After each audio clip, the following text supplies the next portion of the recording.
बड़े fund managers में से एक कार्नेलियन एसेट मैनेजमेंट के फाउंडर विकास खेमानी जुड़े हैं, उनसे बात करते हैं।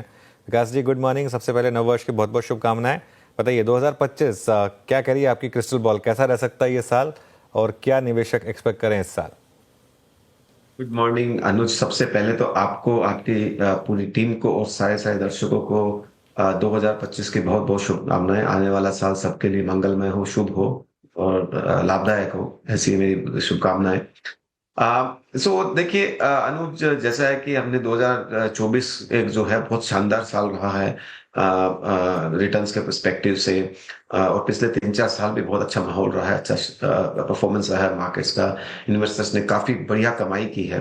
तो मेरा ये मानना है कि 2025 का साल शायद उतना अच्छा नहीं हो जितना हमने पिछले कुछ साल देखे हैं, पर ये एक लॉन्ग टर्म जर्नी है। इन्वेस्टिंग जो है उसमें कैलेंडर ईयर से वेल्थ क्रिएशन का कोई लेना देना नहीं होता है।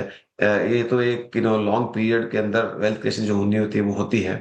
तो मैं मानता हूँ कि थोड़ा मैक्रो एनवायरनमेंट हो सकता है चैलेंजिंग हो, थोड़ा डिफिकल्ट हो, पर ये साल भी स्टॉक पिकर्स का मार्केट रहेगा जो अच्छे ट्रेंड्स आइडेंटिफाई करके उसमें इन्वेस्ट कर सके, अच्छी मैनेजमेंट कंपनीज को आइडेंटिफाई करके उसमें इन्वेस्ट करे, तो ये भी ठीक रहेगा। अच्छी बात यह है कि भारत के बाजारों में और भारत की अर्थव्यवस्था में कोई एक स्ट्रक्चरल वीकनेस नहीं है जो हमारी एक जो जर्नी है इसको डीरेल कर सके, इसको डीस्टेबलाइज कर सके। तो मुझे कोई आउटसाइड रिस्क नहीं लगती है हमारी डोमेस्टिक इकोनॉमी के पर्सपेक्टिव से। बाहर के कुछ चीजों को लेके हो सकता है थोड़ी बहुत आगे पीछे शॉर्ट टर्म रिस्क आती रहे, पर वो जब भी आएंगी मैं मानता हूं कि बढ़िया अपॉर्चुनिटी होंगी।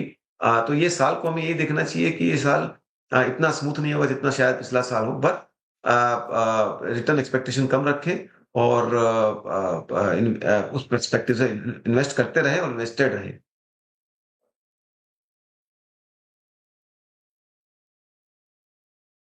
सबसे बड़ी थीम्स आपके हिसाब से क्या होंगी? आपने काफ़ी बड़ी बेट ली थी पिछले साल, फॉर एग्जांपल मैन्युफैक्चरिंग में, डिफेंस में। क्या ये थीम इस साल भी आउट परफॉर्म करेगी और क्या फाइनली आपको लग रहा है कि जो थोड़ा सा हमने गवर्नमेंट कैपेक्स में स्लो डाउन देखा है इलेक्शन ईयर की वजह से, क्या उसमें इस साल रिवर्सल की एक्सपेक्टेशन रहेगी? मैं मानता हूं कि देखिए ये साल इलेक्शन ईयर था, इलेक्शन के बाद सरकार आती है, थोड़ा जायज भी है कि स्लो डाउन हो सकता है क्योंकि सरकार अपने नए प्लान बनाएगी अगले 5 साल के हिसाब से। सो मुझे लगता है पिकअप कर लेगा 2025 में, उसमें पिकअप हो जाना चाहिए क्योंकि सरकार की नीयत बड़ी साफ है कि हमको जो इंफ्रास्ट्रक्चर बड़े पैमाने पे बनाना है, अर्जेंटली बनाना है। तो आज अगर भले चाहे वो रेल हो, रोड हो, रेलवेज हो, एयरपोर्ट हो, पोर्ट हो, हर हर सेगमेंट में एक अच्छी इन्वेस्टमेंट्स की फोकस है, स्ट्रैटेजी है। तो एग्जीक्यूशन कई बार कोई भी कारणों से हो सकता है डिले हो, तो जो हमने देखा वो मुझे लगता है उसका था, पर ये साल में मुझे लगता है पिकअप होगा और उसका फायदा पूरे अर्थव्यवस्था को होगा। मीनवाइल वीरू, देखिए मार्केट में रिकवरी आ गई, और जो हम थोड़ा सोच भी रहे थे ना कि दोनों तरफ की ट्रेड्स देखने को मिलेंगी, बैंक निफ्टी में खास तौर से एकदम से रिकवरी आई। सॉरी वीरू, आपका सवाल विकास जी के लिए। जी विकास जी, अब अनुज ने बैंक्स का जिक्र किया तो बैंक्स भी बात करते हैं। आपका कन्विक्शन हिस्टोरिकली पीएसयू बैंक्स पर रहा भी है, लेकिन विकास जी, ये जो कल रिपोर्ट थी आरबीआई की जिसमें आने वाले समय के लिए थोड़ा चिताया है आरबीआई ने, स्पेशली प्राइवेट बैंक्स के लिए, रिगार्डिंग सब्सटेंशियल जो एनपीएज है बढ़ सकते हैं। आप बैंक्स के मद्देनज़र इसको कैसे रीड करेंगे? CY25 आपको बैंक्स के लिए लग क्या रहा है और आपका झुकाव क्या पीएसयूज की तरफ ज्यादा रहेगा ऐसे में? देखिए आई थिंक अगर आप देखेंगे तो कैलेंडर 24 बैंकों के लिहाज से इतना अच्छा साल नहीं रहा। 23 बहुत अच्छा था, 24 में उसका परफॉर्मेंस इतना अच्छा नहीं रहा। पार्टली जो भी आप कंसर्न बात कर रहे हैं, बीच में आरबीआई ने और भी चेताया था अनसिक्योर्ड लोन को लेके। तो मैं एक तो सबसे पहले ये कहूंगा कि जो हमारा रेगुलेटर है उन्होंने एक बहुत शानदार काम किया है, they are doing wonderful job. क्योंकि उनका एक काम होता है जब भी थोड़े एक्सेस हो तो इंडस्ट्री को नकल डाल करके उसको कंट्रोल किया जाए, और जब तकलीफ होता है उसको सपोर्ट किया जाए। ये काम एक रेगुलेटर का होता है। तो वो जो आज प्रोएक्टिवली इंडस्ट्री के अंदर बड़ी रिस्क आने से बचाए जा रहे हैं, वो एक बहुत अच्छी बात है। ये लॉन्ग टर्म के लिए हेल्दी है। इसके शॉर्ट टर्म इम्पैक्ट हो सकता है रिटर्न 2, 4, 5 क्वार्टर के लिए फर्क पड़े, पर जो लॉन्ग टर्म इन्वेस्टर है वो उसको अप्रिशिएट करेंगे। तो मैं मानता हूं ये बहुत अच्छी चीज है कि हमारा रेगुलेटर हमको एक प्रोएक्टिवली नज कर रहा है कि भाई आप रिस्क को देखो, सारे सिस्टम को नज कर रहा है। और जब ऐसा होता है तो ऑटोमेटिक क्वालिटी की जो सस्टेनेबिलिटी वो बनी रहती है। और जो एक्सेस हो जाते हैं वो बड़ी बनने से पहले ही करेक्ट हो जाते हैं। जैसा कि हमने देखा माइक्रो फाइनेंस में पिछले 2 क्वार्टर में रेगुलेटरी नज़र की वजह से ऑलरेडी आई थिंक जो 2-4 बैंक के जिन्होंने अपना एक्सपोज़र था, कम किया, प्रोवाइड किया और आने वाले वापस जिस प्रॉब्लम बहुत बड़े बनने से पहले। तो ये हेल्दी है, मैं मानता हूँ 2025 का साल पूरे सेक्टर के लिए अच्छा होगा। शायद जो 24 में नहीं कर पाए वो 25 में करेंगे including PSU banks. PSU banks के अंदर भी अच्छे करेक्शन आए हैं, हमने 30-35% के ऊपर से करेक्शन देखे हैं, जबकि बैंकों की क्वालिटी में कोई प्रॉब्लम नहीं है। प्रॉफिटेबिलिटी बढ़ रही है, 14-15% की आरओई की रेंज है, तो कुछ बैंक्स तो बिलो बुक मिल रही हैं। तो मैं मानता हूँ वहाँ पे भी एक अच्छी अपॉर्च्युनिटी है। अगर मैं इस नज़रिए से देखूँ तो ये सेक्टर शायद हमें इस साल आउट परफॉर्म करते हुए दिखेगा अक्रॉस द बोर्ड। कि अच्छा, इन्वेस्टर्स को विकास जी इस वक्त कैपिटल गुड्स को कैसे अप्रोच करना चाहिए, क्योंकि हमने मिड 24 तक, इवन आई थिंक जुलाई अगस्त तक कैपिटल गुड्स में बड़े वाइल्ड स्विंग देखे, और उस वक्त ये बात भी हो रही थी कि शायद हम वैल्यूएशन से थोड़ा ऊपर जा रहे हैं। इस बात के मद्देनज़र कि हमारे केपेक्स में काफ़ी स्लो डाउन आया है, स्पेशली प्राइवेट केपेक्स में, बहुत सारी कंपनियों को हमने अपने रेलवे कारोबार से हटते हुए देखा है दूर। उन्होंने या तो सेल ऑफ किया है उसको, रेलवे कारोबार को। आपको क्या लगता है, आई मीन ये अभी कूलिंग ऑफ कैपिटल गुड्स में जारी रहेगी, और कब तक स्टेबिलिटी की आपको लगता है, उम्मीद है कि by mid of next fiscal? I think देखिए पहली बात तो हम लोग क्या है इंडस्ट्री को और मार्केट को शॉर्ट टर्म में कनेक्ट नहीं कर सकते। अगर स्टॉक प्राइस करेक्ट हुआ डज नॉट मीन कि कंपनीज में बिजनेस नहीं है और कंपनी ठीक नहीं कर रहा है। ऑफ कोर्स कैपिटल गुड्स के अंदर एक पहले कोई बिलीवर नहीं था, जब बिलीवर हुआ तो सडनली वैल्यूएशन ऐसे स्विंग हो गए कि सबको लगा कि यहीं पे अपॉर्चुनिटी है। तो जो वैल्यूएशन और स्विंग हो गए, कंपनी 80-100 के पी पे चलने लगी, which is not the case. वो सस्टेनेबल नहीं है, क्योंकि उसमें आने वाले 4-5 सालों की ग्रोथ ऑलरेडी फैक्टर हो चुकी होती है। तो मैं मानता हूँ जो हेल्दी करेक्शन है बहुत अच्छा है। क्योंकि हमारी जो केपेक्स साइकिल है वो कोई 1-2 साल की केपेक्स साइकिल नहीं है, ये 5-7-10 साल की केपेक्स साइकिल है।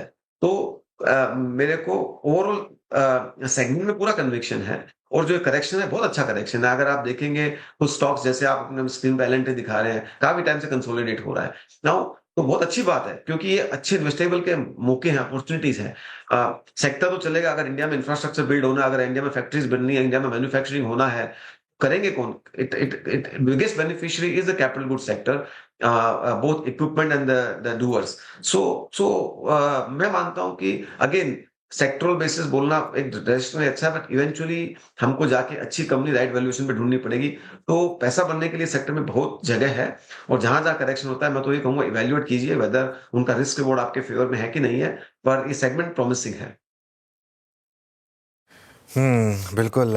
तो चलिए ये इस समय कुछ और व्यूज़। अच्छा विकास जी, पिछले क्वार्टर में सबसे बड़ा एक्सीडेंट्स जो हमने देखे थे उनमें से एक था Asian paints. I mean just example के लिए ले रहा हूँ मैं उसको, लेकिन काफ़ी बड़े बड़े स्टॉक्स ने काफ़ी डी रेटिंग देखी, खासतौर से कंजम्पशन स्पेस में।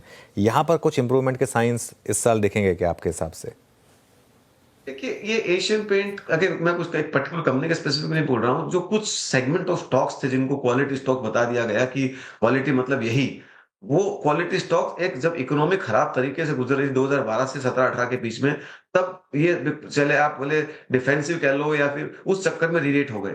पर और specially coming to each industry specific, Asian paint में कंपटीशन आ रहा है, एक मोनोपोली से मल्टीपल कंपटीशन आ रहा है, हाई वैल्यूएशन है, इट्स अ वेरी नेचुरल की डी-रेटिंग होगी, इट्स वेरी नेचुरल थिंग। इसमें कोई कोई वो बड़ी बात नहीं है। हमने तो पिछले 5 साल में none of these stocks we bought because we could see that there will be under a de-rating possible, and according to me still it is long way to go, because आप देखिए अगर आप इनके वॉल्यूम ग्रोथ और industry growth तो काफी limited है।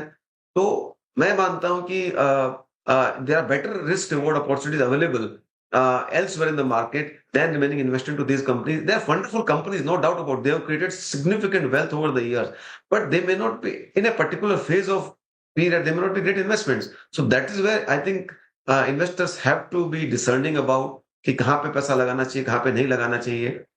Great company does not mean great investment, and at times so-called not so great company can be great investment. So this is where the risk reward of a framework of investors come in a very big way. Okay, चलिए अब एक sector और बात कर लेते हैं, pharma CDMO. यहाँ पर काफ़ी पॉजिटिव व्यूज़ आ रहे हैं। आपने कुछ ऐड किया क्या अपने पोर्टफोलियो में यहाँ पर? भैया हमने फार्मा हेल्थ केयर सीडीएमओ हमारे पोर्टफोलियो का बहुत बड़ा ओवरवेट हिस्सा है। ये आज से नहीं, पिछले 2 ढाई साल से है। और ये मैं मानता हूं कि ये अगले 5-7 सालों तक बहुत बड़ा बना रहेगा। और जैसा कि आपने एक बात बताई, आपने जैसे कंज्यूमर की बात की, मेरे को लगता है pharma health care is better than consumer. कि जहां पे इलास्टिसिटी कम है, जहां पे स्ट्रक्चरल ग्रोथ अच्छी है, वैल्यूएशन काफी कम है, काफी कंज्यूमर कंपनी से लेके, तो अगेन इन्वेस्टर्स को वो देखना। तो मैं मानता हूँ health care pharma is a very very big opportunity over next 5-7 years, not only now. Hence, there should be significantly large allocation. We have a very large overweight in the entire space. Okay, चलिए विकास जी, बहुत बहुत शुक्रिया आज हमारे साथ जुड़ने के लिए और इन सब टॉपिक्स पर अपनी राय देने के लिए।